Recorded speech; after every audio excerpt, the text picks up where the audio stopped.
Ni wimbo mzuri sana, wimbo mtamu ambao uliimbwa naye binti shupavu nguli ambaye alikuwa akiitwa Fighties nafikiri ikiwa sijakosea. Naam, ni sawa.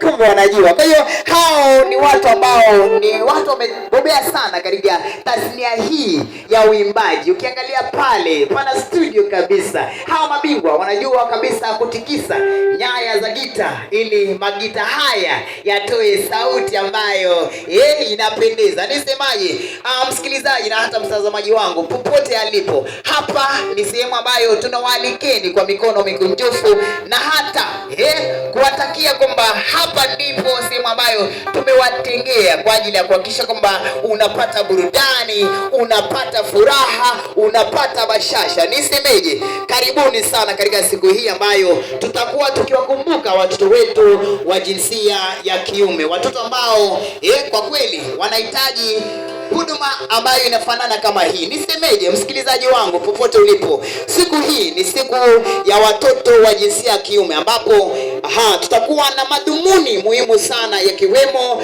kujenga uhusiano kati yake, uhusiano bora kati yake na baba, na vile vile kuza kitu ambacho tunasema na ujasiri. Wapo watoto ambao wamejawa na uoga, wameingiwa na uoga. Pengine wewe baba, wewe dadi, umekaa mbali sana na mtoto wako. Sasa kuna ule uoga umeanza kukita mizizi katika mwili wake mtoto. Kwa hiyo leo hii tutakuwa tukitoa nira ya uoga na kisha kumtweka jukumu la kuwa na ujasiri, na vile vile tutakuwa tukiunda kumbukumbu za leo, kesho na hata baadaye. Atakuwa siku moja akikumbuka kwamba niliwahi enda shuleni nikakutana na baba yangu, kulikuwa na mtu ambaye alialikwa pale tukaongeleshwa hivi, ndio maana nimekuwa mtu mzuri kama hivi nilivyo sasa. Na vile vile basi itakuwa ni nafasi bora ya kujieleza. Leo hii mtoto atafungua moyo, wewe dadi utafungua moyo. Kuna mambo ambayo